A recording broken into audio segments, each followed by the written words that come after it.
This is Aunt Zip from Sodom, North Carolina. She was 105 years old when I took this picture. She was always saying things that made me stop and think, like, time may be a great healer, but it ain't no beauty specialist. She said, be good to your friends. Why, without them, you'd be a total stranger. This is one of her songs. Let's see if we can get in the flow here, and I'll do this one together. And I'm going to have Michael Manring play bass with me. Give him a big old hand.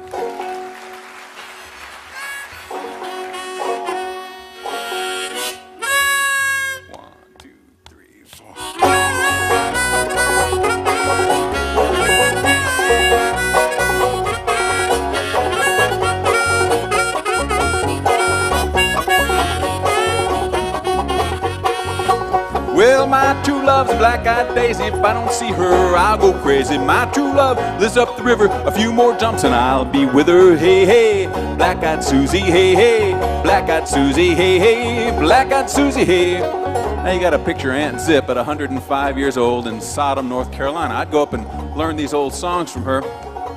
She couldn't sing much, couldn't play anymore, and I'd pull her out on the front porch. Down below, there was her grandson plowing the tobacco field with a mule, a double outhouse over here on the side. And we'd sing this old song. She didn't have a whole lot of energy, so I'd sing, hey, hey, and she'd just answer back with Black-Eyed Susie. Oh, hey, hey, Black-Eyed Susie, hey, hey, Black-Eyed Susie, hey, hey, Black-Eyed Susie, hey. Well, she and I went blackberry picking, she got mad, I took a licking. Ducks on the mill pond, geese in the ocean, devil in the pretty grow, and she takes a notion. Hey, hey, Black-Eyed Susie, hey, hey, Black-Eyed Susie, hey, hey, Black-Eyed Susie, hey. Let's hear that banjo. You clap.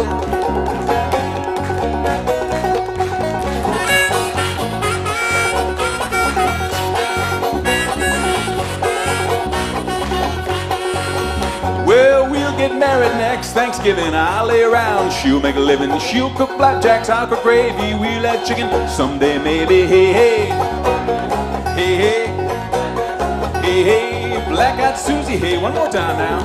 Oh, hey, hey, Black-Eyed Susie, hey, hey, Black-Eyed Susie, hey, hey, Black-Eyed Susie, hey.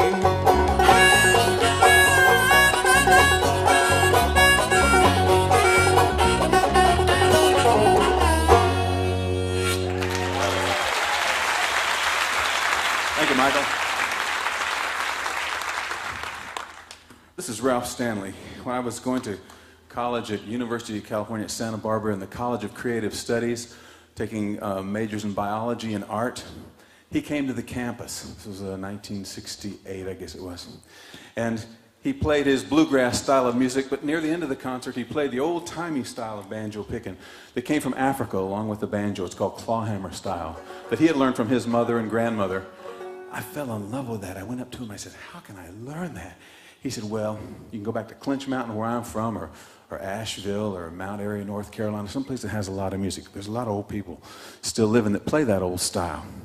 So I went back that very summer. I just fell in love with the culture and the people.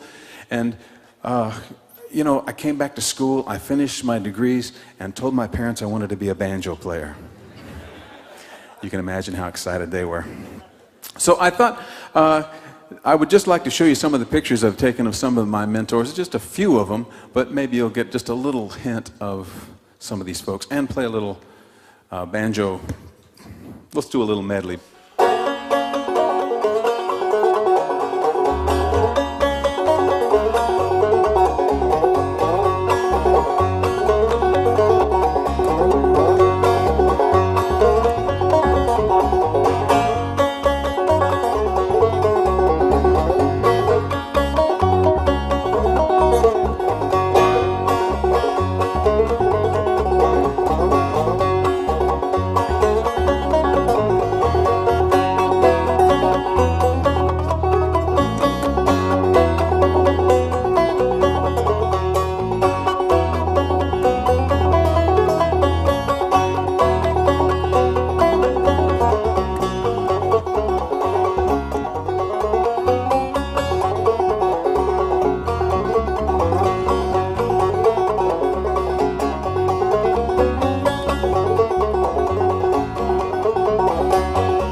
those last few pictures were of Ray Hicks, who just passed away last year. He was one of the great American folk tale tellers, the old Jack tales that he had learned. He talked like this, you could hardly understand him.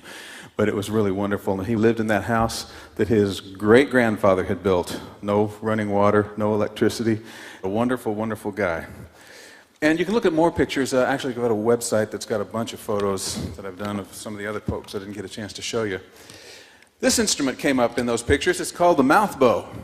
It is definitely the first stringed instrument ever in the world and still played in the Southern Mountains. Now, the old-timers didn't take a fancy guitar string and make anything like this. They would just take a stick and a catgut and string it up. It was hard on the cats, but it made a great little instrument. Sounds something like this.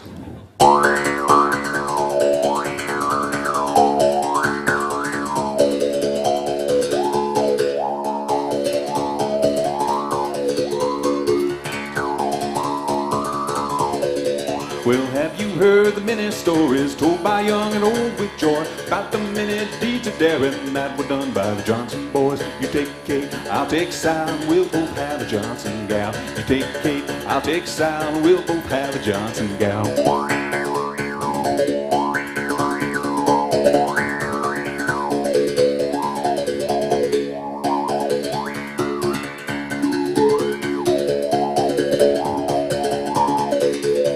They were scouts in the rebels' army. They were known both far and wide. When the Yankees saw them coming, they laid down their guns and hide. You take Kate, I'll take Sal, we'll both have a Johnson gal. You take Kate, I'll take Sal, we'll both have a Johnson gal. Isn't that a sound?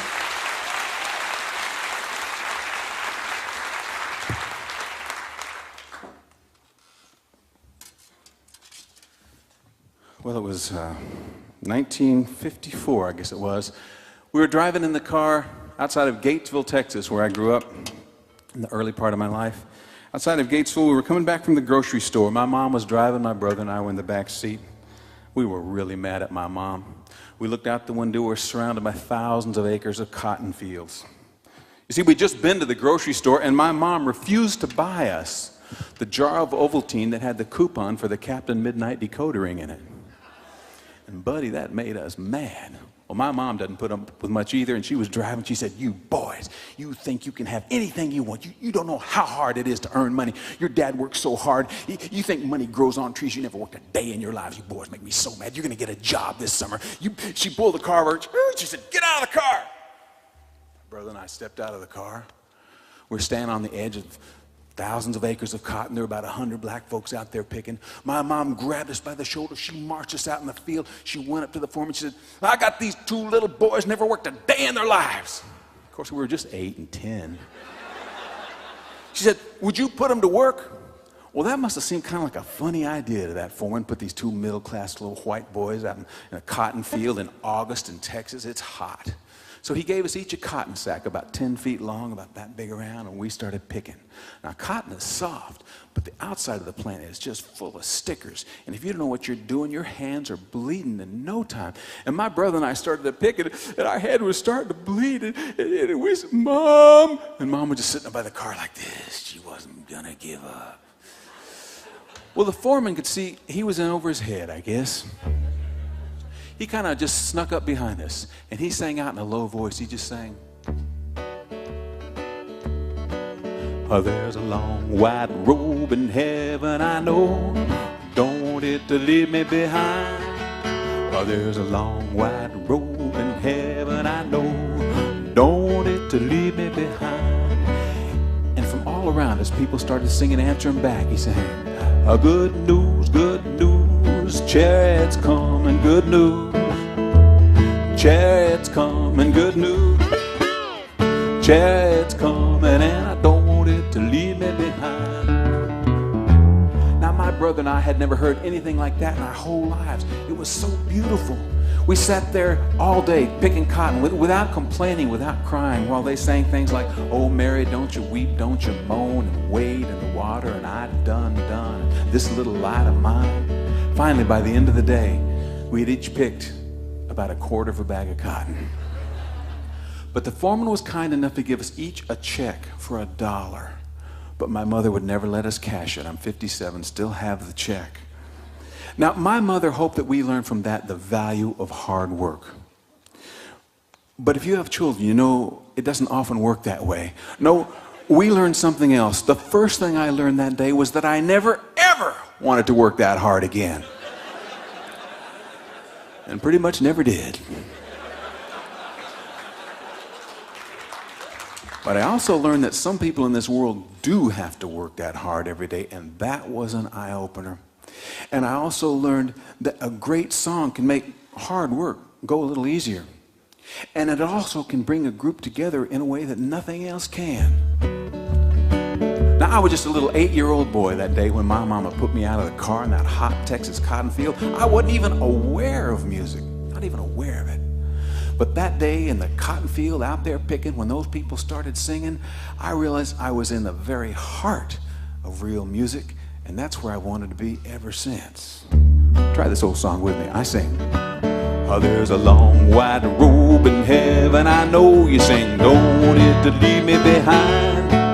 Oh, there's a long white robe in heaven, I know, don't it to leave me behind. Good news, chariots coming, good news. Chariots coming, good news. Chariots coming, and I don't want it to leave me. It's been a while since you guys have been picking your last bale of cotton, isn't it?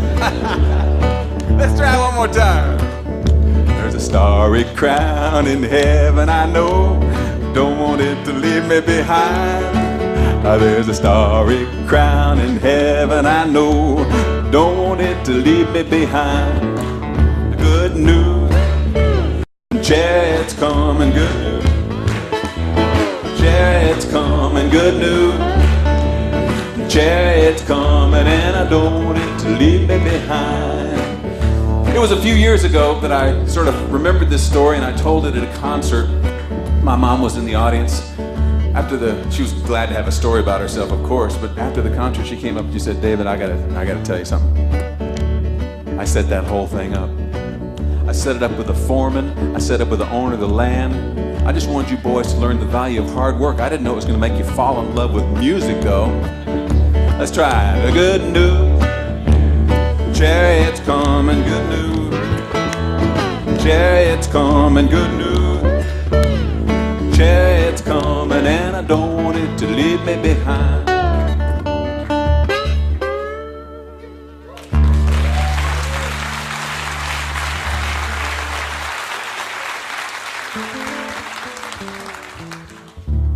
Well, this is the steel guitar. It's an American-made instrument. It was originally made by the Dopira brothers, who later on made the dobro, which is a wood-bodied instrument with a metal cone for where the sound comes from. It's usually played flat on your lap. It was made to play Hawaiian music back in the 1920s, before they had electric guitars, trying to make a loud guitar. And then African-American folks figured out you could take a broken bottleneck, just like that. Just a nice Merlot works very well. That wine we had yesterday would have been perfect. Break it off, put it on your finger, and slide into the notes.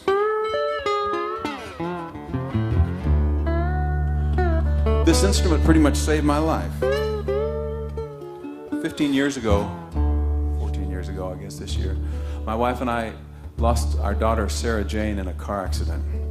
And it was the most, it almost took me out. It almost took me out of this world. And I think I learned a lot about what happiness was by going through such unbelievable grief. Just standing on the edge of that abyss and just wanting to jump in. I had to make lists of reasons to stay alive. I had to sit down and make lists because I was ready to go. I was ready to check out of this world. And, you know, at the top of the list, of course, were Jenny and my son Zeb, my parents. I didn't want to hurt them. But then when I thought about it beyond that, it was very simple things. I didn't care about, I had a radio show, I have a radio show on public radio, Riverwalk. I didn't care about that. I didn't care about awards or money or anything, nothing.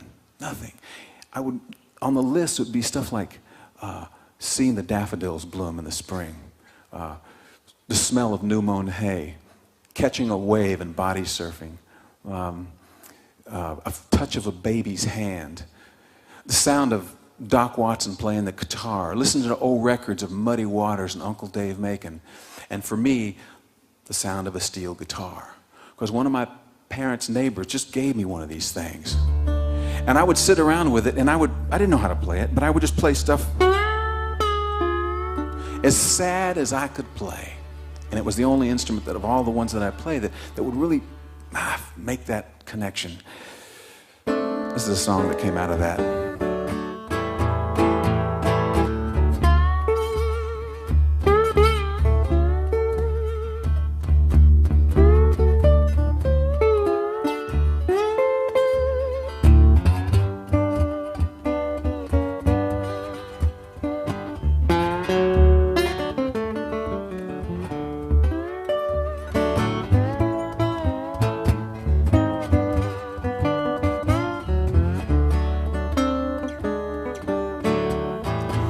Ooh, I hear you're having trouble.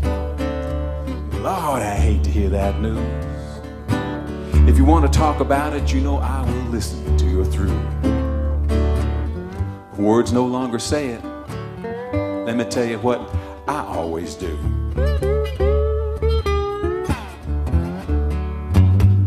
I just break off another bottleneck and play these steel guitar blues. People say, ooh, snap out of it. Oh yeah, that's easier said than done. Well, you can hardly move, they're running around having all kinds of fun. Sometimes I think it's better just to sink way down in your funky mood, till you can rise up humming these steel guitar blues. Now you can try to keep it all inside with drinking drugs and cigarettes, but you know that's not gonna get you where you wanna get. But I got some medicine here that just might shake things loose. Call me in the morning after a dose of these steel guitar blues. Open up now.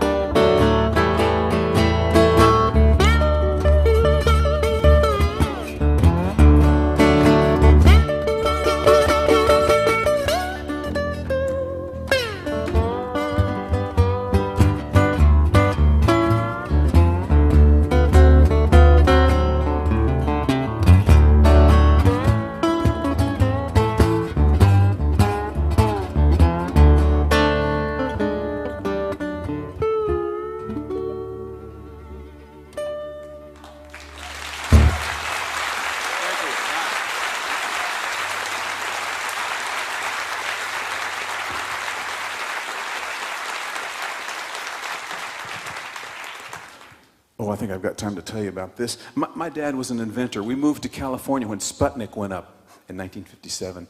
And he was working on gyroscopes. He has a number of patents for that kind of thing.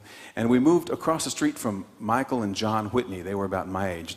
John went on, and Michael did too, become some of the inventors of computer animation. Michael's dad was working on something called the computer. This is 1957. I was a little 10-year-old kid. I didn't know what that was. But he took me down to see one, you know, what they were making. It was like a library just full of vacuum tubes as far as you could see, floors and floors of these things. And one of the engineers said, someday you're going to be able to put this thing in your pocket. I thought, damn, those are going to be some big pants. So that Christmas, maybe I got time for this. That Christmas, I got the Mr. Wizard Fun-O-Rama chemistry set. Well, I wanted to be an inventor just like my dad, so did Michael. His great-granddad had been Eli Whitney, the inventor of the cotton gin.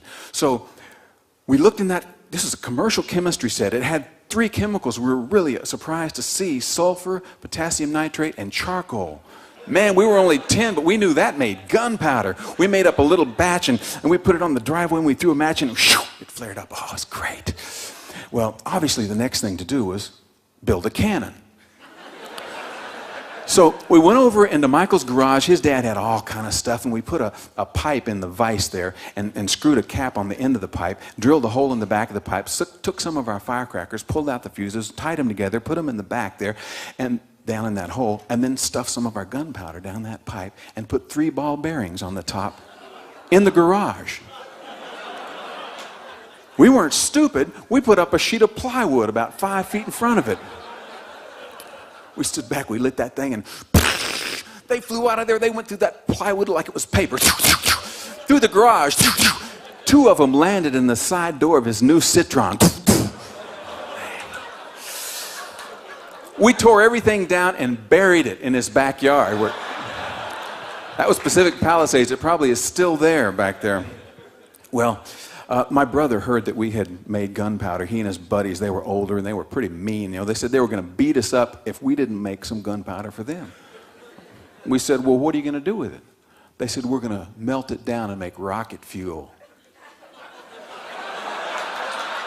Sure, we'll make you a big batch. So we made him a big batch, and it was in my... Now, we just moved here. We just moved to California. Mom had redone the kitchen. Mom was gone that day. We had a pie tin. It became Chris Berquist's job to do the melting down. Michael and I were standing way at the side of the kitchen. He said, yeah, hey, it's melting. Yeah, the sulfur's melting. No problem. Yeah, you know. It just flared up, and he turned around, and he looked like this. No hair, no eyelashes, no nothing. There were big welts all over my mom's kitchen cabinet. The air was just full of black smoke. She came home, she took that chemistry set away, and we never saw it again. But we thought of it often, because every time she cooked tuna surprise, it tasted faintly of gunpowder. So I like to invent things too, and I think I'll close out my set with something I invented a good while back. When drum machines were new, I got to thinking, why couldn't you take the oldest form of music, the ham bone rhythms, and combine it with the newest technology? I call this thunderware. At that time, drum triggers were new. And so I put them all together and sewed them, 12 of them, in this suit.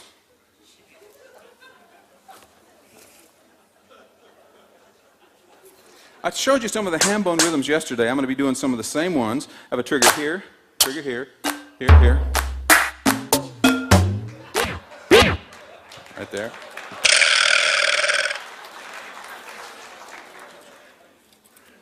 It's going to really hurt if I don't take that off. Okay. Now, the drum triggers go out my tail here, into the drum machine, and they can make various sounds like drums. So let me put them all together, and also I can change the sounds by stepping on this pedal right here. And let me just close out here by doing you a little ham bone solo, something like this.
Thank you, folks.